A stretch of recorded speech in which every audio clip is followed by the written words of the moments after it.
Tahukah kamu, ada satu amalan ringan tapi mampu menolak bala, memperlancar rezeki, bahkan memadamkan api neraka. Amalan ini dilakukan oleh para nabi, sahabat, dan dijamin pahalanya langsung oleh Allah. Ya, ini tentang sedekah. Tapi bagaimana agar sedekah kita benar-benar berdampak dunia dan akhirat? Simak sampai akhir, karena kami akan mengupas ibadah sedekah ini sedikit jauh lebih dalam. Dan akan ada kisah mengejutkan dari sahabat Nabi yang menyerahkan seluruh hartanya. Assalamualaikum warahmatullahi wabarakatuh. Mari kita mulai pembahasan kali ini. Sedekah berasal dari kata syadaqah yang berarti kebenaran. Jadi ketika seseorang bersedekah, dia sedang membuktikan keimanan dan keteguhannya untuk menegakkan kebenaran kepada Allah. Sedekah tidak hanya harta, senyum pun sedekah. Tapi dalam pembahasan kali ini, kita akan fokus pada sedekah harta yang punya keutamaan luar biasa.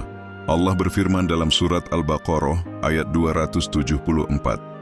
Orang-orang yang menginfakkan hartanya di malam dan siang hari, secara sembunyi dan terang-terangan, maka mereka mendapat pahala di sisi Tuhan mereka.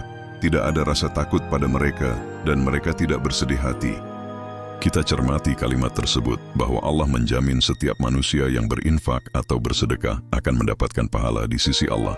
Sehingga bisa dikatakan bahwa berinfak ataupun bersedekah bukanlah sebuah perilaku yang mengandung unsur kesia-siaan. Bahkan dikatakan lagi bahwa mereka yang bersedekah atau berinfak tak ada rasa takut dan tak ada rasa sedih di hatinya. Hal ini bisa diindikasikan bahwa seseorang yang bersedekah dan berinfak tidak akan pernah mengalami kerugian dari sedekah itu sendiri. Dan bahkan tidak ada ketakutan dalam diri mereka jika nanti hartanya akan terkuras habis. Justru ditegaskan di sana seseorang yang bersedekah tidak akan bersedih hati. Karena jaminan pahala yang akan didapatkannya bisa menjadi bekal di akhirat kelak, atau bisa menjadi penggugur dosa-dosa, yang berarti itu menjadi kabar bahagia untuk seorang mukmin. Lantas masihkah kita ragu untuk bersedekah? Baiklah, simak pengupasan yang sedikit jauh lebih dalam berikut ini. Ketetapan pahala bersedekah ini pula terkandung dalam Al-Quran surat Al-Baqarah ayat 261. Perumpamaan orang-orang yang menginfakkan hartanya di jalan Allah adalah seperti sebutir biji yang menumbuhkan 7 tangkai. Pada tiap-tiap tangkai ada 100 biji. Allah melipat gandakan bagi siapa yang Dia kehendaki. Dan Allah Maha Luas dan Maha Mengetahui. Mari kita cermati dalil tersebut. Allah berkata, infak atau sedekah yang dikeluarkan oleh setiap manusia di jalan Allah seumpama sebutir biji yang menumbuhkan 7 tangkai. Dan di setiap tangkai terdapat 100 biji. Secara singkat, maka kita akan menghitung bahwa setiap satu kebaikan akan dikalikan 7 dan kemudian dikalikan 100, sehingga akan didapat bahwa satu kebaikan infak atau sedekah akan menumbuhkan 700 pahala.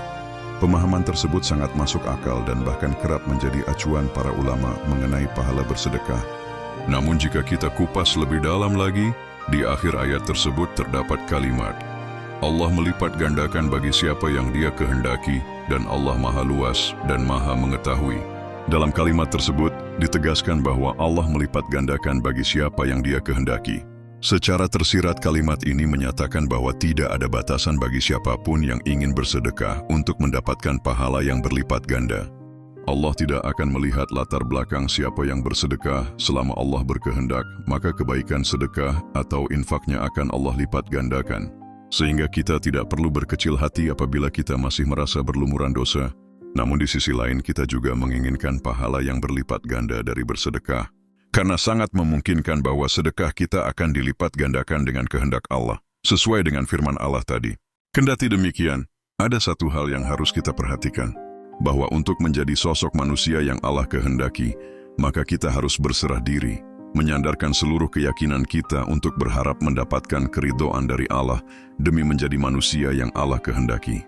Dalam keterangan selanjutnya ditegaskan bahwa Allah Maha Luas dan Maha Mengetahui.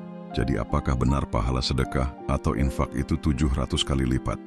Mari kita cermati dan kupas dengan sebuah analogi sederhana. Dikatakan bahwa sedekah atau infak seumpama sebutir biji yang menumbuhkan 7 tangkai, dan di setiap tangkai terdapat 100 biji. Dalam dalil tersebut saja, keluasan Allah sudah sangat gamblang terlihat, bahwa satu kebaikan infak atau sedekah menumbuhkan 700 kebaikan atau pahala. Hebatnya, Allah Maha Luas, dan kami yakini bahwa kebaikan dari bersedekah tidak berhenti, hanya sampai di sana. Kita analogikan sebutir biji ini adalah biji dari buah jambu batu. yang kemudian ditanam pada sebuah media dan akhirnya tumbuhlah sebuah pohon jambu batu dengan 7 tangkai Dan pada setiap tangkai terdapat masing-masing sebuah jambu batu, yang dimana pada setiap buahnya terdapat 100 biji yang berkualitas baik. Sehingga kita mendapatkan 700 biji berkualitas untuk dijadikan benih baru. Lantas kita tanamkan lagi seluruh benih itu. Sehingga di kemudian hari kita mendapatkan 700 pohon jambu dengan masing-masing pohon menumbuhkan 7 buah jambu batu.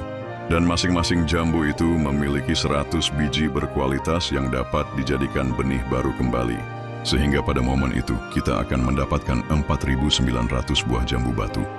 Dan yang jauh lebih hebat adalah kita memiliki 490.000 benih baru berkualitas yang di kemudian hari akan terus-menerus berlipat ganda dan menghasilkan miliaran buah, pohon dan benih yang tidak akan ada habisnya. Analogi singkat itu menggambarkan bahwa satu kebaikan sedekah sedikitnya bisa menumbuhkan 7 buah kebaikan yang langsung bisa kita rasakan manfaatnya.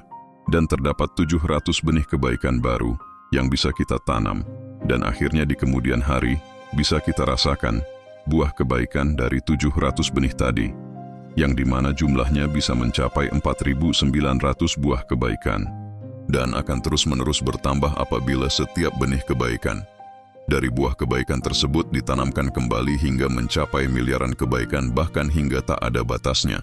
Subhanallah, betapa Allah Maha Luas. Lantas apakah setiap sedekah bisa dianalogikan dengan nilai yang sama? Wallahu a'lam bishawab. Jika tidak mengandung kepastian nilai yang sama, untuk apa kita bersedekah?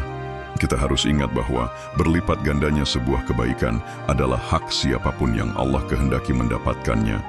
Tugas kita adalah bersedekah, berbuat banyak kebaikan dan bertawakal kepada Allah demi mengharapkan ridho Allah untuk menjadikan kita semua manusia yang dikehendaki oleh Allah mendapatkan kebaikan yang berlipat ganda. Sehingga Allah senantiasa menjaga, merawat dan menyuburkan setiap benih-benih kebaikan itu menjadi buah-buah kebaikan dan benih-benih kebaikan baru yang tak terhingga jumlahnya. Lalu siapakah yang berhak mendapatkannya?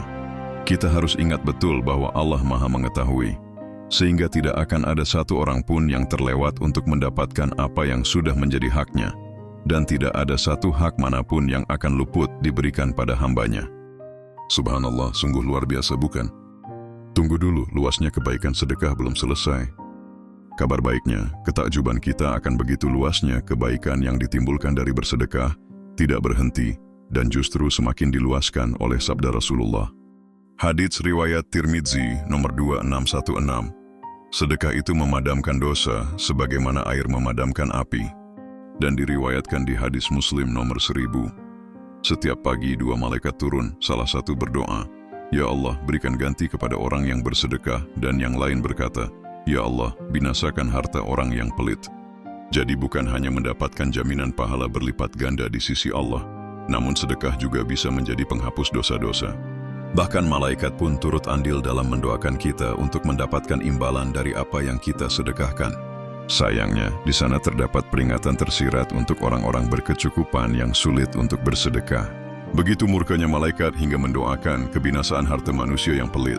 Sungguh seharusnya 2 sabda ini menjadi pemicu bagi kita untuk jangan ragu bersedekah. Baik dalam keadaan yang sempit, apalagi dalam keadaan yang lapang. Karena ketika sempit pun insya Allah doa malaikat tadi akan dikabulkan untuk mengganti sedekah kita. Sehingga kerugian bukanlah keniscayaan. Sementara untuk orang yang diberi kelapangan namun tidak bersedekah, maka berhati-hatilah, karena sangat mungkin Allah mengabulkan doa malaikat tadi untuk membinasakan harta kita. Na'udzubillahi min zalik.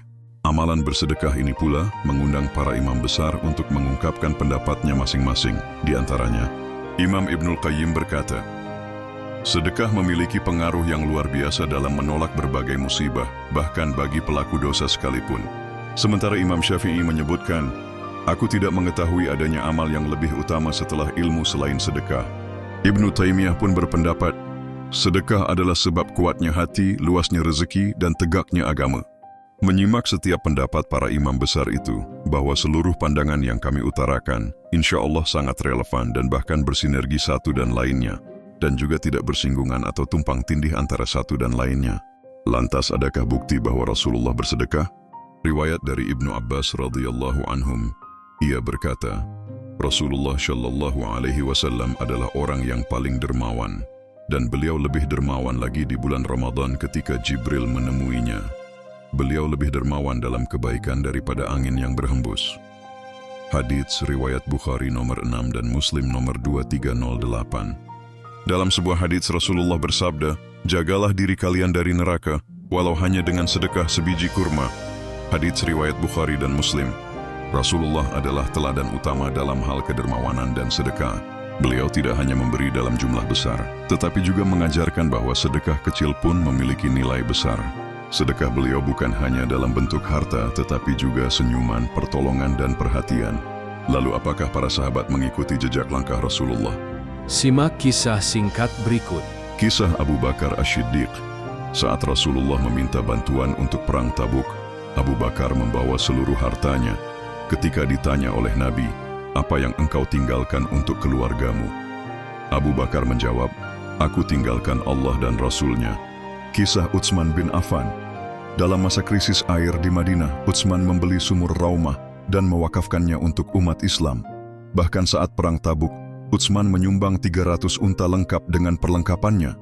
Dari apa yang kita simak sebelumnya, bahwa Rasulullah tidak hanya menyerukan untuk bersedekah, namun juga turut menjadi suri tauladan yang terbaik untuk umatnya. Sehingga para sahabat pun tidak ragu untuk bersedekah dalam jumlah yang tak masuk akal. Sedekah bukan hanya soal memberi, tapi soal keyakinan dan cinta kepada Allah. Di saat ekonomi sulit, justru sedekah bisa jadi solusi, bukan beban. Maka dengan segudang kebaikan dan janji Allah yang begitu hebat, sedekah patut dijadikan sebuah amalan rutin, bahkan dijadikan gaya hidup yang memiliki manfaat dunia dan akhirat. Mari kita mulai bersedekah dari yang terkecil, hingga nanti terbiasa untuk bersedekah dalam skala yang tak masuk akal seperti para sahabat. Bersedekahlah dengan ikhlas. Insya Allah dengan mengikuti suri tauladan kita semua, yaitu Rasulullah SAW, maka tidak akan ada kekeliruan dan kerugian yang akan kita alami. Dengan niat yang tulus dan ikhlas mengharap keridhaan Allah, pilih yang terbaik dan jangan menunda. Tebarkan kebaikan, tuai keberkahan. Share video ini ke teman-temanmu. Siapa tahu sedekah ilmu ini jadi pahala yang tak terputus. Like dan subscribe untuk konten Islami berkualitas lainnya. Berikan pendapat dan sharing pengalamanmu di kolom komentar, sehingga lebih banyak orang yang tercerahkan dan mungkin bisa menjawab pertanyaan teman-teman yang lain. Terima kasih sudah menyimak. Semoga kita semua selalu dalam ridho dan perlindungan Allah Subhanahu wa Ta'ala. Wassalamualaikum warahmatullahi wabarakatuh.